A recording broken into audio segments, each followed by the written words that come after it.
Hey, what's up, everybody, man? So, I've been waiting to speak my mind on this because I really got something to say. You feel me?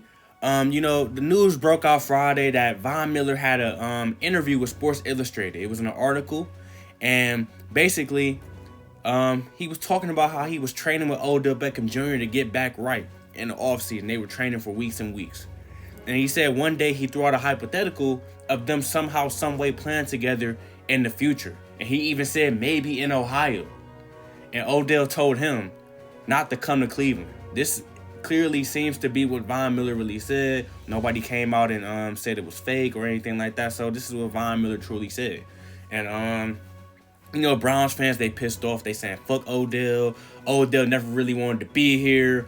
Odell, he ain't even did shit after the catch. They saying everything in the book about Odell because they pissed off that he was telling people not to come here.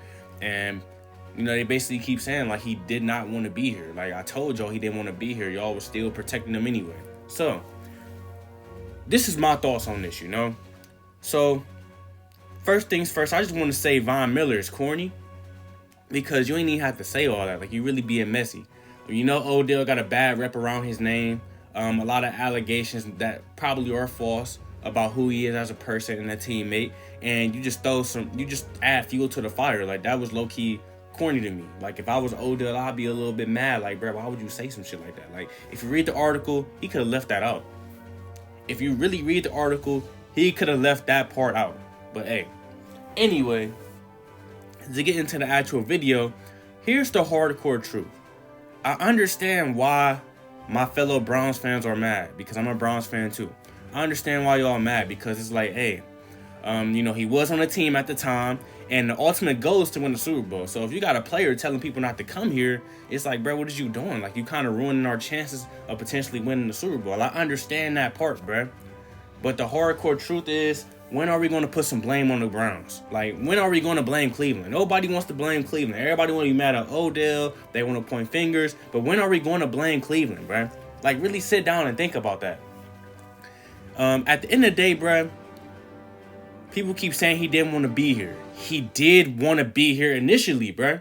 When he got traded here, he instantly posted on Instagram, dogs gotta eat. He was making hella dog check videos. He instantly embraced the city and the fans before he can even fly and touch down to Cleveland, bro. Before he can even get a crib. He embraced the fan base. And over time, people kept saying he got sent to Cleveland to die. He said, man, what, y'all crazy? Like, Cleveland got something special going on. Like, we about to win a championship. Like, he was really ecstatic to be here. And even though things didn't get off to the best start for Odell here, when everybody kept saying that he was unhappy and that he needs to get out of Cleveland and that he wants out and all this other stuff, he even said in the interviews that he wanted to be here. Like, he wants to win a championship here. He would have bought a house if he didn't want to be here. And then he even got his way in his personal time on Twitter and Instagram to say, like, that's cap. Like, I want to be here. Like, they're lying. Like, just like he does with all the other allegations. So, the dude wanted to be here initially. Stop saying he never wanted to be here. It's just that in real life relationships, they are two-sided, bro. The relationship started off cool, but the Browns did not do their part to maintain a healthy, good relationship with their star player, Odell Beckham Jr. Look at it like this. The dude, if you watched any of the games, or if you watched my series, I got a whole series up. Go check it out. Dude, over the course of 3 years, he was not really made the number one option too often on plays, the number one read, shall I say. He was just simply not featured into the offense, and he was not getting the targets. He wasn't even getting no downfield shots for real. Like, they really was not utilizing him properly. Then you talk about Baker Mayfield specifically. Baker Mayfield is looking at him and looking off, hesitating to throw the ball to him, overthrowing him, underthrowing him, scared to give him 1v1 opportunities downfield. And Baker Mayfield is the reason why Odell happened to tear his ACL last year. So, not only did he kind of underachieve in his first year, but the second year he ended up underachieving and getting hurt and dealing with the same Baker Mayfield stuff for both of those years. And then last year, it was the same stuff. Except this time, our offense ain't even efficient. And we're struggling to win games. Like, dude became unhappy because of the Browns. It's really that simple, and people are just failing to own up to that and accept the truth.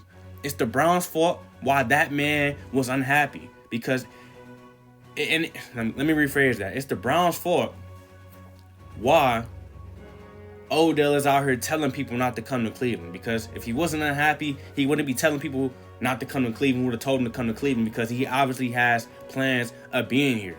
The only reason why I feel like he was telling people not to come is because he knows that he's either about to request a trade or he's about to leave in free agency when his contract is up. It's pretty much that simple. He was never really going to stay in Cleveland with the way he was being treated here, bro. The way he was not being utilized. Like, we were literally holding him back. And then everybody want to talk about his dad, this and his dad, that, bro. Look at it like this. It ain't no different than you being in a relationship with a girl. Your girl may want to be with you, but if you ain't doing your part, she's going to be unhappy. I ain't saying she go leave, because, girls, they give 1,001 chances, but she's going to be unhappy. And just like the Browns, let me change that. And just like Odell's father came out and, he was voicing his frustrations about his son not being utilized, the girl's dad, if she see you ain't treating her right, if he see you not treating her right, he's not going to want you to be with her anymore. He's not going to like that, you feel me? He's going to voice his frustrations probably too. Same thing with her friends. Her friends ain't going to want you to be with the girl either. Like, it's the same stuff. It's just this time it's the Browns and Odell relationship specifically, bro. So, like I said, blame the Browns. The Browns, they are known for fumbling talent. They fumbled so much talent in the past. They fumbled coordinators. Look at Kyle Shanahan. Kyle Shanahan is probably about to make it to his second Super Bowl. Possibly. But he's definitely made it to one Super Bowl. Kyle Shanahan's one of the more respected offensive coordinators in the league. But right now he's a head coach. So, Kyle Shanahan doing his thing. But we fumbled dudes like that. The Cavs the same way. They fumble talent all the time. Indians, self-explanatory, but they can't even pay their stars. You feel me? So when are we gonna put some blame on Cleveland? Everybody want to always get mad at the players. People want to get mad at LeBron. They want to get mad at Kyrie. They want to get mad at Odell Beckham Jr. When you gonna get mad at Cleveland, bro? That's where I'm at with it, man. Let me know what y'all think in the comment section, man. I ain't mad at Odell personally. I understand, but I do understand why people are mad. But you need to be way more mad at the Browns than Odell Beckham Jr. Like, comment, subscribe, and I got some more content coming soon.